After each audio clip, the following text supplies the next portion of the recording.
The cool, recycled air of Biodome 7 felt like a constant whisper against Alara's skin, a familiar, sterile embrace she had known for all of her 22 cycles. Today, the whisper felt like a cage. She pressed her face against the reinforced plasteel of the observation deck, the condensation a cold kiss on her cheek. Outside, beyond the shimmering energy shield that hummed with a low, deep thrum, stretched the forbidden expanse, a vast, desolate landscape of rust-colored dust and gnarled, skeletal flora. The council called it the Wastes, a place of toxicity and chaos, a constant reminder of the old world's folly. But Alara saw something else. She saw movement, not the mechanical whir of a council drone, nor the scuttling of the mutated vermin they reported. This movement was fluid, deliberate, a shape too tall, too slender, too distinctly human asterisk to be anything else. A figure, cloaked in ragged, earth-toned fabric, moved like a shadow among the ruins of what looked like an ancient, collapsed tower, its silhouette briefly framed against the harsh, orange glow of the setting sun before vanishing. Alara's breath caught, a sharp, ragged sound in the quiet observation chamber. Every lesson, every protocol, every dire warning from Commander Thorne about the impure outsiders screamed in her mind, but a deeper, more primal curiosity surged, hot and undeniable.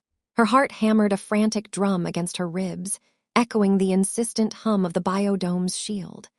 She pulled out her data slate, her fingers trembling slightly as she cross-referenced the coordinates, a forbidden, dangerous thrill coiling in her gut. No life forms were supposed to exist out there, not intelligent ones, not healthy ones. Yet her eyes had not deceived her. The next morning, the sterile scent of sanitizing agents permeated Alara's assigned research lab. Data streams flowed across her holographic workbench, displaying the latest atmospheric readings from the wastes, filtered and processed by the Biodome's network.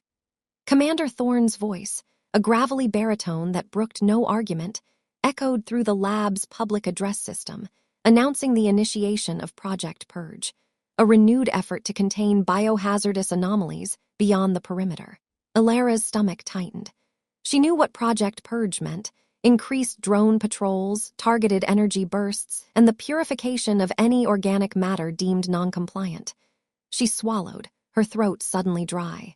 Her current assignment, calibrating long-range sensor arrays, usually felt like a mundane task, but now it felt like a direct tool in the Council's destructive hand.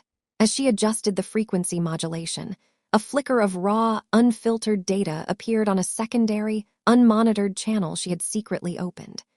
It was a single, grainy image captured by a malfunctioning recon drone last night, just before it went offline.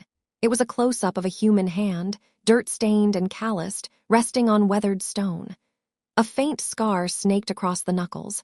It was undeniably human, and it was exactly where she had seen the figure. Alara felt a chill, then a rush of warmth. Proof. Tangible proof. Her official report would state the anomaly was a sensor malfunction, a phantom reading, but her mind raced with possibilities. This was her inciting incident, the spark that would ignite a fire. For weeks, Alara continued her work in the lab, maintaining a facade of meticulous compliance, all while her mind worked on a clandestine project. She diverted small amounts of Biodome energy, just enough to power a single, miniature stealth drone, designed not for observation, but for delivery. She modified its navigation system, bypassing the Council's tracking protocols, and programmed it to follow a complex, unpredictable flight path that mimicked erratic wind patterns. The drone was small, barely larger than her palm, its casing a matte black alloy designed to absorb light and heat signatures. During her designated recreational period, in the Biodome's botanical gardens, a place filled with the cultivated scent of dew-kissed flora, Alara would sneak to an isolated maintenance hatch, its seal weakened by a cleverly applied, slow-acting corrosive agent she had synthesized in her lab. She would launch the drone, a silent shadow disappearing into the vast, unknown expanse of the wastes. Her first delivery was simple: a small, sealed pouch containing nutrient paste and a single, perfectly ripened fruit grown in the Biodome's climate-controlled orchards, a vivid splash of orange against the drab, desaturated world outside. She sent it to the approximate location where she had seen the figure. For 3 days, the drone returned empty. Alara felt a gnawing anxiety, a fear that her reckless actions would lead to nothing, or worse, to discovery. On the 4th day, the drone returned with the pouch, empty of its contents, and a small, crudely carved piece of dried wood resting inside. It was a simple, flat piece, smoothed on one side, with a single spiral pattern etched into it. A symbol, a message. Hope bloomed in Alara's chest, a fragile, exhilarating thing.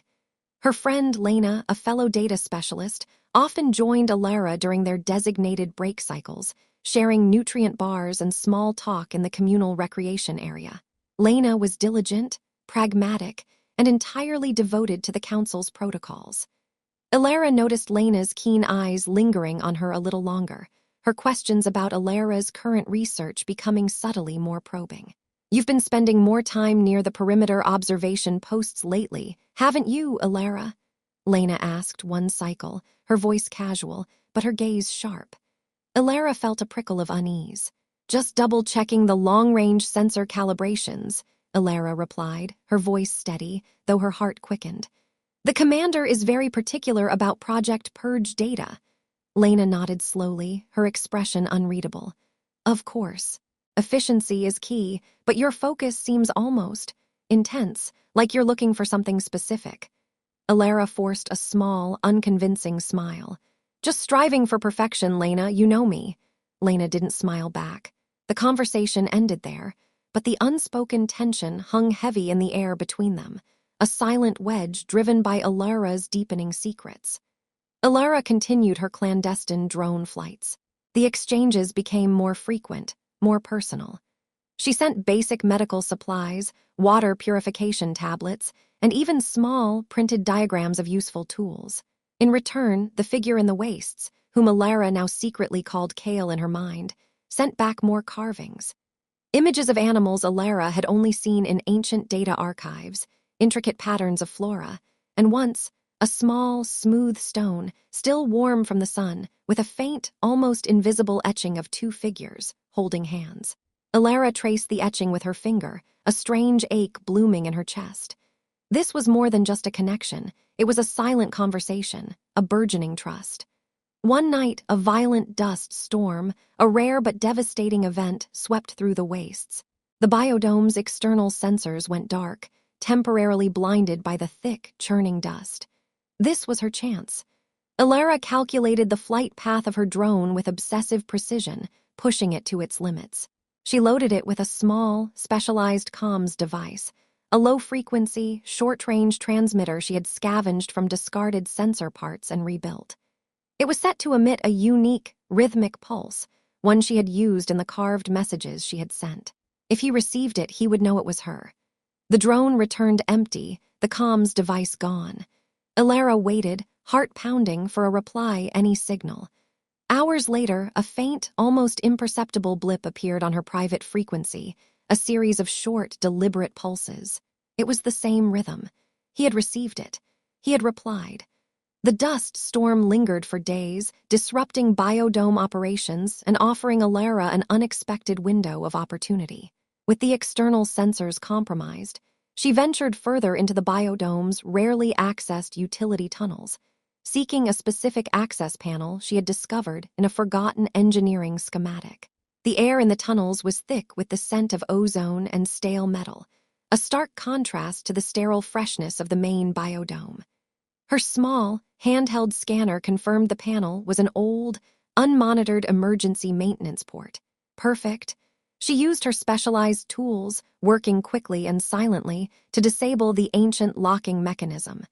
Through a tiny, almost invisible crack in the panel, she peered out. The storm outside was still raging, a swirling orange void, but through the chaos she saw a flicker. A light. It was a signal, just as she had hoped. 3 short flashes followed by a long one. Her heart leaped. It was the pattern she had transmitted. He was there.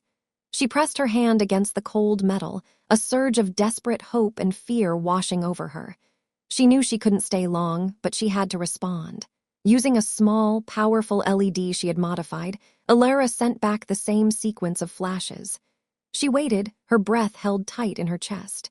The answer came, 2 long flashes, then a short one, a new pattern.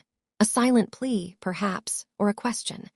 The next day, Commander Thorne convened an emergency meeting of all biodome specialists. His sharp eyes scanned the room, lingering on Alara for a moment too long. The recent atmospheric disturbances have caused significant damage to our external monitoring grid, he announced, his voice clipped and precise. Project Purge operations are on hold until full sensor functionality is restored. This requires a full, comprehensive sweep of the biodome's exterior perimeter by our ground-based maintenance teams. No anomalies will be tolerated. Alara's blood ran cold.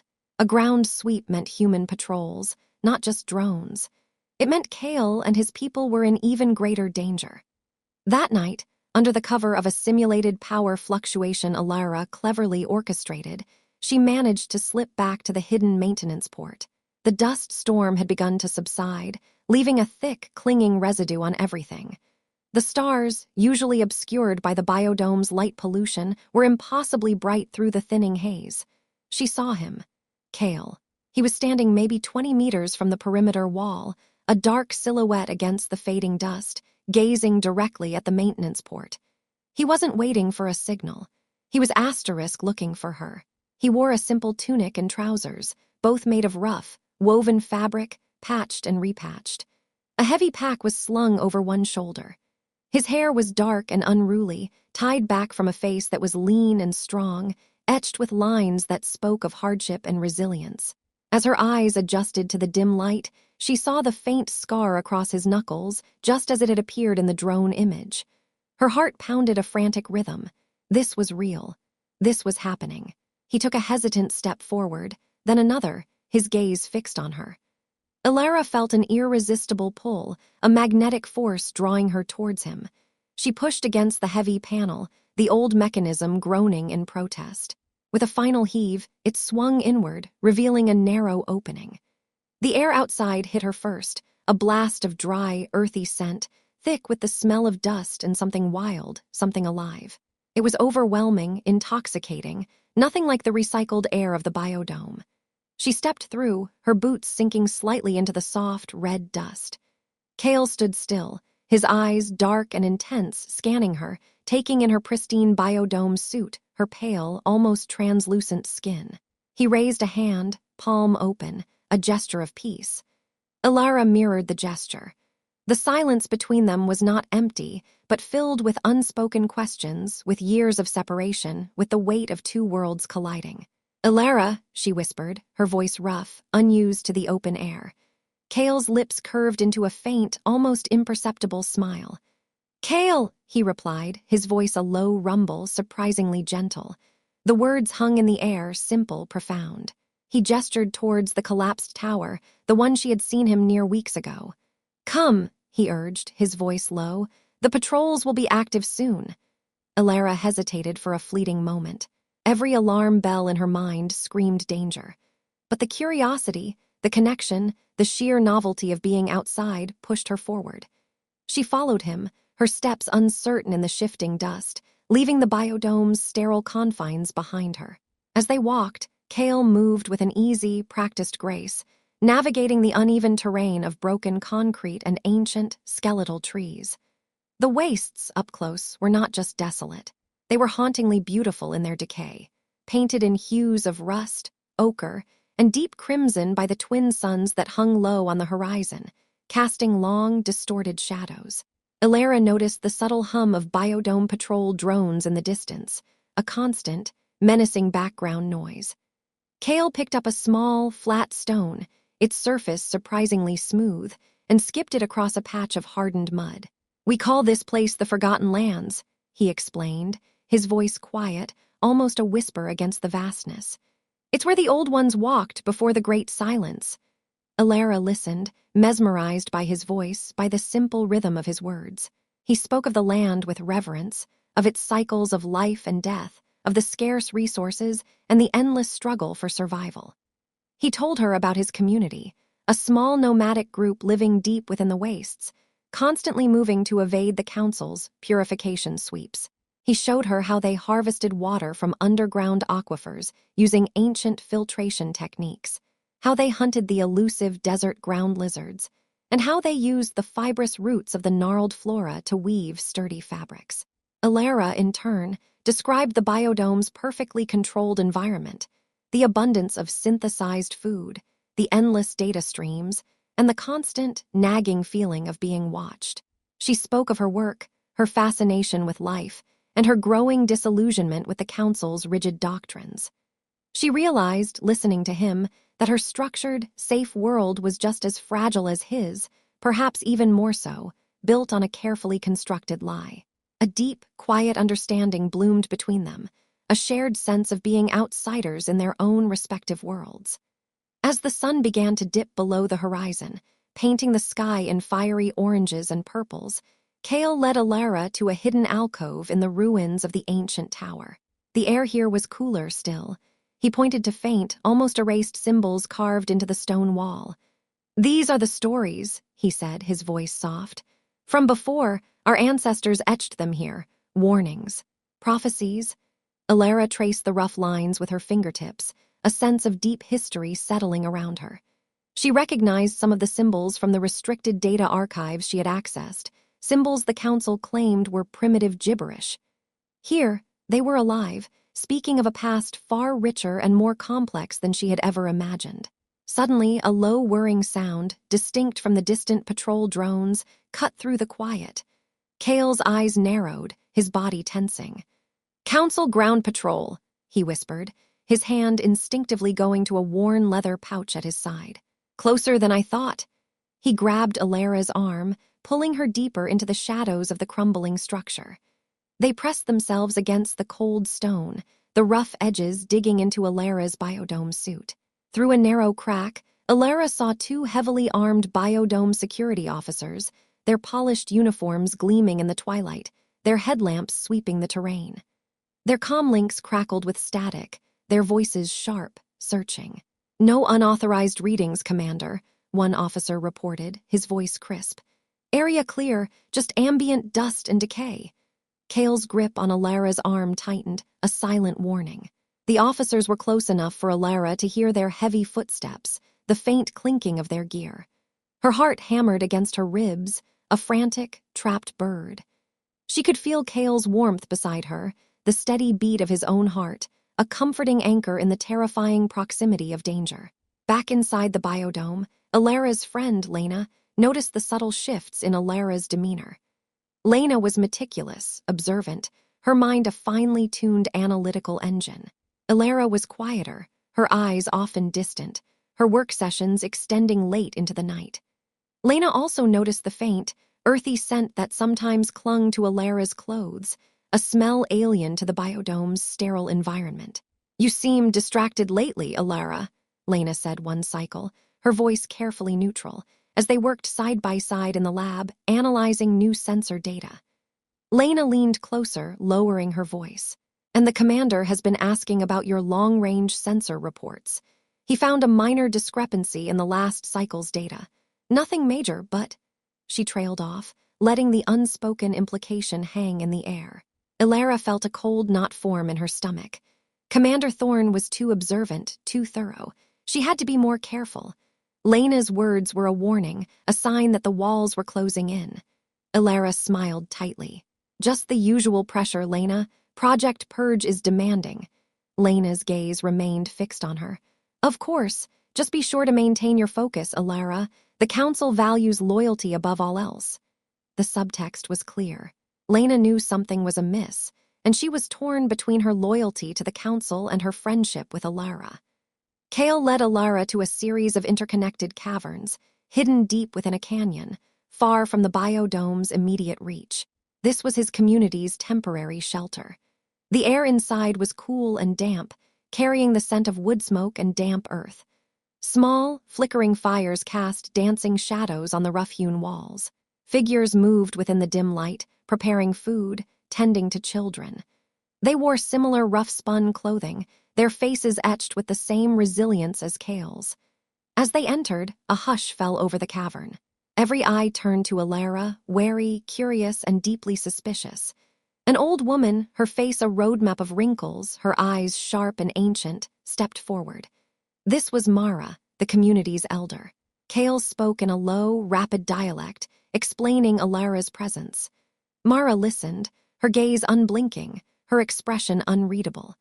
She raised a hand, gnarled fingers pointing at Alara's pristine biodome suit. "She is from the dome," Mara stated, her voice raspy yet firm. "They bring us only sorrow, sickness, death." Alara felt a pang of despair. The distrust was palpable, a thick wall between them.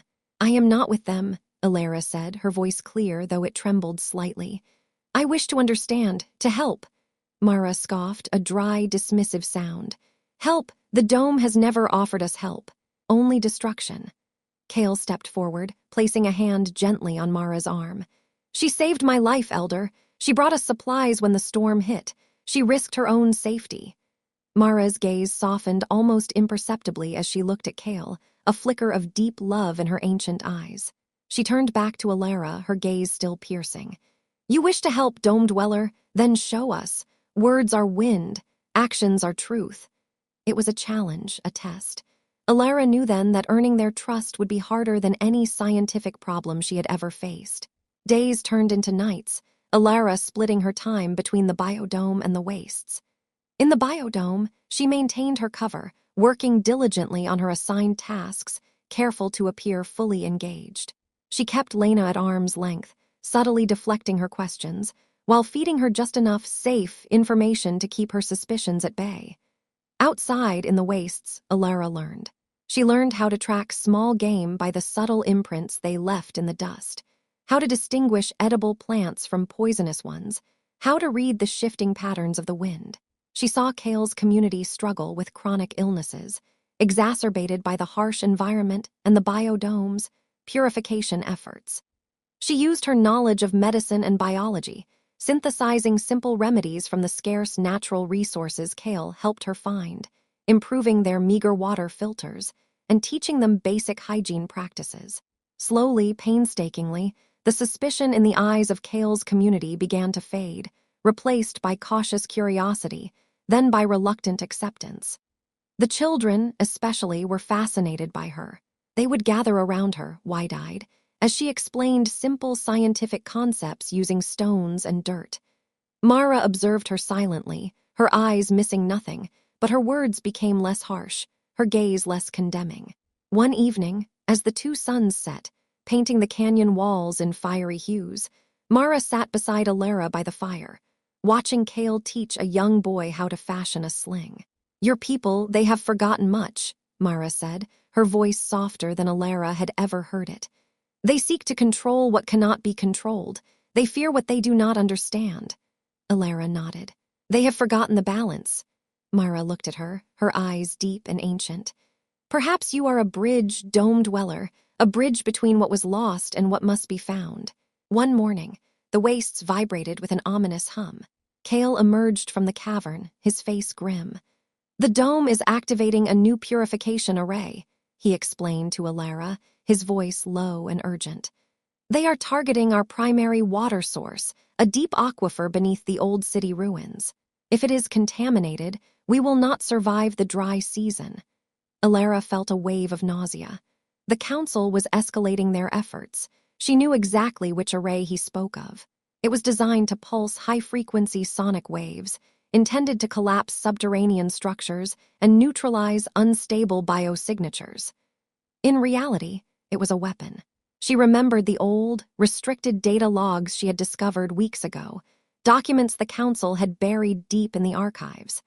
They detailed the Great Separation, not as a voluntary exodus, but as a forced expulsion of those who refused the genetic modifications and sterile existence of the biodomes.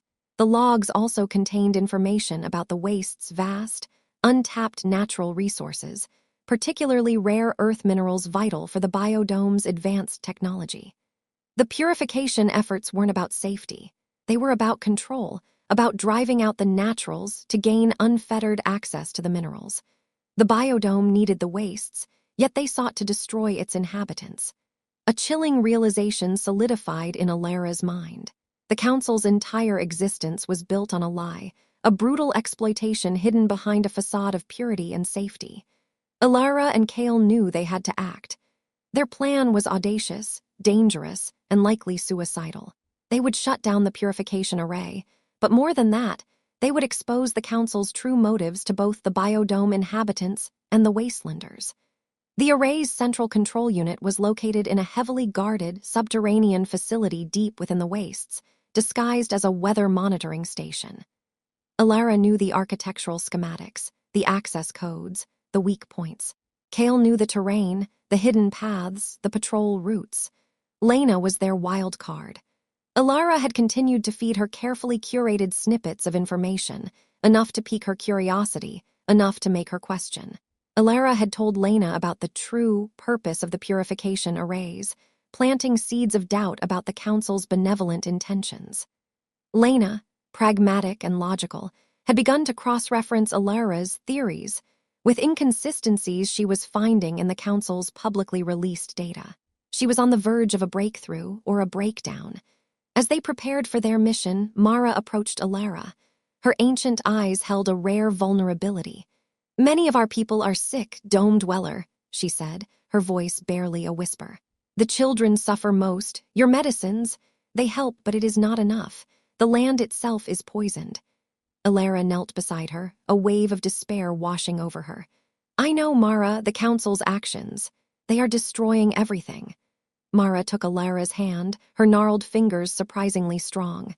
"There is an old story," she began, her gaze fixed on the distant, shimmering biodome, "of a wellspring deep in the wastes, untouched by the sickness, a source of pure water of healing. It is a legend, a hope. Our ancestors spoke of it. They believed it held the key to the land's revival." Alara's scientific mind immediately engaged. A pure wellspring in a poisoned land. It was unlikely, but not impossible, especially if it was shielded by unique geological formations. If such a place existed, it would be invaluable, not just for the wastelanders, but for the biodome itself, a true solution to their dwindling, over-recycled resources. It solidified her resolve. The Council's system was unsustainable, parasitic. This wellspring, if real, was the ultimate prize, the ultimate proof that the wastes were not just a threat to be purged, but a vital, living part of a shared world. It also meant a new, deeper motivation for the Council's destructive activities, to prevent the naturals from reaching it first. The journey to the purification array's control unit was fraught with peril. Kale led Alara through a labyrinth of cracked rock formations and collapsed structures, the air growing heavy with the metallic tang of irradiated dust. They moved only under the cover of night, the twin moons casting long, shifting shadows that provided fleeting concealment. Kale's instincts were honed by a lifetime of evasion. He sensed the subtle shifts in wind direction that carried the hum of distant drones, heard the almost imperceptible crunch of gravel under a patrol boot. Alara, surprisingly, found her own senses sharpening, her hearing picking up the faint scuttle of unseen creatures, her eyes adjusting to the low light. She felt a strange surge of exhilaration, a freedom she had never known within the biodome's controlled environment. One night, they huddled in a shallow cave as a Council searchlight swept the canyon below. The beam was blinding, cutting through the darkness like a surgeon's scalpel. Kale pulled Alara close, his arm a solid, reassuring weight around her. His body was tense, ready to move, to fight. Her face was pressed against his shoulder, inhaling the earthy scent of him, feeling the steady beat of his heart against her cheek.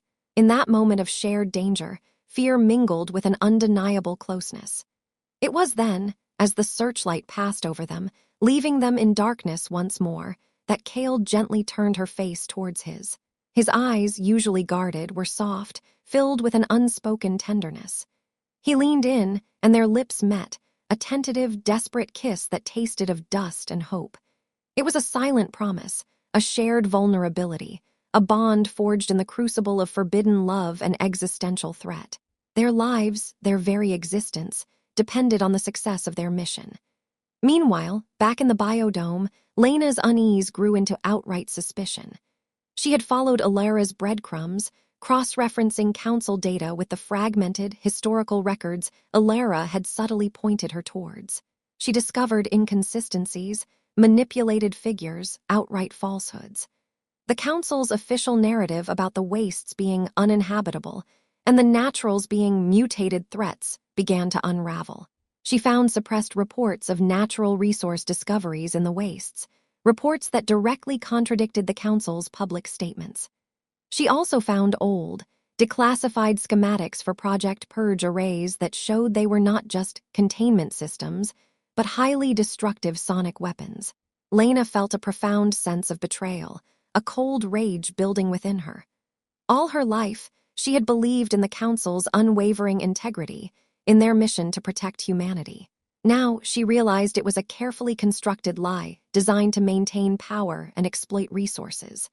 Commander Thorne, sensing a shift in her demeanor, called her into his private office, a stark room with a single, large plasteel window overlooking the pristine biodome. "Lena," he began, his voice deceptively calm, "your recent reports show a slight dip in efficiency, and your questions about Alara's recent activities have come to my attention. Is there something you wish to share?" Lena's heart pounded. She looked into Thorne's unyielding eyes, seeing only cold calculation. This was a test. This was a threat. She knew what she had to do. "No, Commander," Lena replied, her voice firm, unwavering. "Alara has been under stress, like many of us. I was merely expressing concern for a friend. My loyalty, Commander, remains with the Council. Always."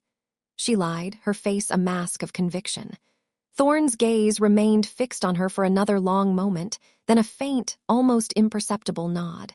"Good, Lena, loyalty is paramount. Continue your work, and keep a closer eye on your colleagues." Lena walked out of Thorne's office, her hands clammy, a deep sense of relief mixed with a terrifying realization.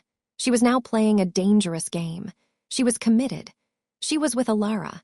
They reached the facility's perimeter just before dawn. It was a squat, reinforced structure, partially buried underground, blending seamlessly with the surrounding rock. Patrol bots, their optical sensors glowing crimson, moved along the fence line. Alara, using her deep knowledge of biodome security protocols, had discovered a small, rarely used service tunnel, a relic from an earlier construction phase, located a few hundred meters from the main entrance. It was unmonitored. Kale, with his strength and resourcefulness, managed to pry open the heavy, rusted grate that sealed the tunnel entrance, his muscles straining with the effort. They squeezed through, the air inside thick with the scent of stagnant water and old machinery. The tunnel was dark, narrow, and claustrophobic. Alara relied on her internal map of the facility, guiding them through the maze of conduits and pipes. The air grew warmer, then resonated with a deep, pulsating hum that vibrated through the very rock, the purification array. They reached a series of heavy blast doors, their surfaces scarred by age. Alara pulled out a small, specialized interface tool she had smuggled from the biodome. She connected it to a hidden port, her fingers dancing across the interface, entering complex override codes. The doors hissed open, revealing a vast, cavernous chamber bathed in the eerie glow of humming energy conduits. At the center of the chamber, a massive, crystalline array pulsed with raw power, its energy beams already directed towards the unseen aquifer below.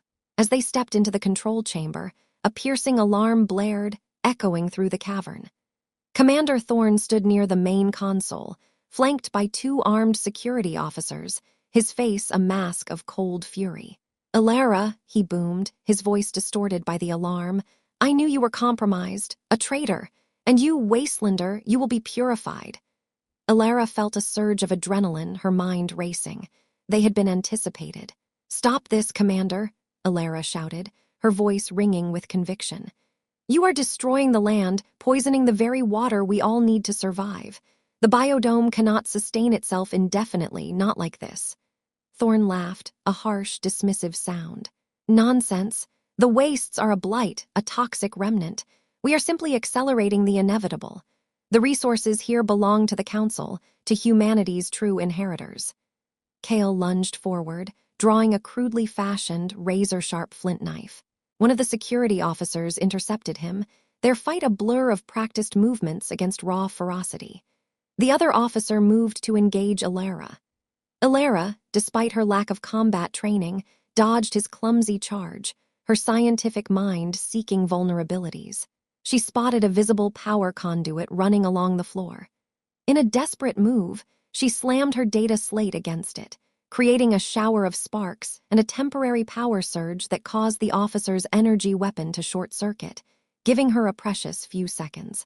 The air in the chamber filled with the metallic tang of ozone and the shouts of combatants. Kale, moving with the agility of a predator, disarmed the first officer, turning his own energy rifle against him.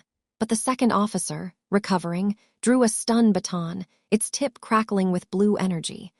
Alara knew they couldn't fight their way out. Their only chance was to disable the array and transmit the truth. She scrambled towards the main console, ignoring Thorne's furious shouts.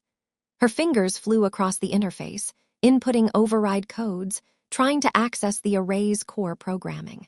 Thorne, seeing her intent, lunged at her, his surprisingly strong grip seizing her arm. "You will not dismantle humanity's future, girl," he roared, twisting her arm painfully. Just then, a familiar voice cut through the chaos, amplified by the facility's internal comms system. "Commander Thorne, this is Specialist Lena. Your operations are being compromised. Your data streams are being overwritten with evidence of mass-scale environmental devastation. The Council's primary network is being flooded with your suppressed reports." Thorne's eyes widened in shock, his grip on Alara momentarily loosening. Lena had come through. She was risking everything, creating a massive distraction, an internal revolt. This was Alara's chance. With a surge of renewed strength, Alara pulled free from Thorne's grasp. She plunged her interface tool into the console's main port, triggering an overload. Sparks erupted, the console lights flickered, and the ominous hum of the purification array began to stutter, then fade. A cacophony of alarms blared, then went silent as the power in the chamber died, plunging them into darkness. The silence that followed was deafening, broken only by the rapid breathing of Alara and Kale and the groans of the incapacitated security officers. Thorne, enraged, lunged at Alara again, but Kale, now free, intercepted him. A desperate, brutal struggle ensued in the darkness, the sounds of blows and strained grunts echoing in the vast chamber. Alara quickly pulled out a small, emergency comms beacon she had prepared. She activated it, aiming its low-frequency signal upwards, hoping it would cut through the deep earth and reach Lena's prepared receiver in the biodome. This was the backup plan, the final gamble. She knew Lena would broadcast whatever she could, revealing the truth to both the biodome inhabitants and the wastelanders. Minutes later, a faint, rhythmic series of pulses filled the silent chamber. It was the signal. Lena had received it. She was broadcasting. Outside, across the wastes and deep within the biodome, screens flickered to life, showing the raw, unedited footage Alara and Lena had secretly compiled. The true extent of the waste's destruction, the poisoned water, the sick children, intercut with Thorne's own voice recordings, detailing his plans for resource exploitation. The truth, ugly and undeniable, was unleashed. In the ensuing chaos, with the purification array disabled and the truth broadcast, Commander Thorne was apprehended by Kale. His reign of terror, built on lies and exploitation, was over. Alara and Kale, exhausted but exhilarated, emerged from the facility to a sky slowly brightening with the first hints of dawn. The air tasted cleaner, perhaps just in their imagination, but a new hope, fragile yet persistent, filled them. News of the truth spread like wildfire through both societies. In the biodome, unrest simmered. The inhabitants, shielded for generations from the harsh realities of their world, were confronted with the devastating consequences of their leaders' actions. Lena, now a hero to some, a traitor to others, became a central figure in the nascent movement for change. She began to lead discussions, organizing citizens who demanded accountability and transparency. In the wastes, a cautious optimism took root. Mara the Elder watched Alara and Kale, a rare smile gracing her ancient face. "The wellspring," she murmured to Alara, her eyes filled with a new light. "The stories say it is hidden in the deepest part of the canyons, guarded by ancient stone. Perhaps now, with the poison gone, we can find it. Together." The immediate aftermath was chaotic, but hopeful. The Biodome Council fractured, its authority shattered by the undeniable evidence Lena had broadcast. Commander Thorne faced an uncertain future, his power stripped away. Alara and Kale found themselves at the center of a new, uneasy alliance. They became reluctant symbols, the living embodiment of the bridge between two long-divided worlds. Their love, once forbidden, now represented a fragile possibility. They chose to remain in the wastes, dedicating themselves to finding Mara's legendary wellspring. It was a quest that captivated both sides, a common goal that promised healing and a shared future. Lena, using her considerable skills, coordinated humanitarian efforts from within the biodome, organizing shipments of medical supplies and water purification equipment, now flowing freely and openly into the wastes. It was slow work, met with skepticism from many on both sides. Some biodome inhabitants still clung to the old narratives, fearing the impure, outside world. Many wastelanders still harbored deep-seated resentment and distrust towards the dome dwellers. One day, after weeks of relentless searching, guided by Mara's fragmented stories and Alara's geological knowledge, they found it. Tucked away in a secluded, sun-dappled grotto, hidden behind a waterfall of trickling water, was a natural spring. The water that bubbled from the earth was crystal clear, pure, and tasted unlike anything Alara had ever known, cool, clean, and vibrant. It wasn't just water, it was life, untainted. The discovery sent ripples of hope through both communities. The wellspring became a symbol of reconciliation, a tangible manifestation of a shared resource that could sustain both worlds. Alara and Kale organized expeditions, not for exploitation, but for sustainable collection and sharing, setting up small, solar-powered filtration units. They established a neutral ground near the wellspring, a meeting place where biodome specialists and wastelanders could interact, share knowledge, and begin to heal old wounds. Alara taught the wastelanders about sustainable agriculture techniques adaptable to their harsh environment, using her scientific knowledge to help them cultivate resilient strains of plants. Kale taught the biodome specialists about the natural world, about the delicate balance of the ecosystem, about living in harmony with the land, not against it. Lena, now a key figure in the biodome's restructuring, worked tirelessly to reform its rigid protocols, advocating for transparency and ethical resource management. She visited the wellspring often, meeting with Alara and Kale, their bond of friendship deeper than ever, forged in the fires of shared danger and unwavering loyalty. The journey was far from over. There were still arguments, setbacks, and moments of despair. Old prejudices died hard. But with each shared drop of water, with each shared meal, with each child from the wastes who grew healthier, and each biodome citizen who stepped outside to experience the true, wild beauty of the land, the divide slowly, incrementally, began to shrink. Alara and Kale built a small, simple home on the borderland, a place between two worlds, its walls made from reclaimed biodome materials and local stone. Their love, once a dangerous secret, was now an open, powerful symbol. It wasn't just a love story. It was a blueprint for a shared future, a testament to the idea that true connection could transcend any barrier, even one forged by generations of fear and deception. The twin suns set, casting long shadows across the recovering land, and Alara, standing beside Kale, felt the cool, pure breeze on her face. The wastes were still vast, still challenging, but now they were filled with the promise of new life, a future unwritten, waiting for them to shape it.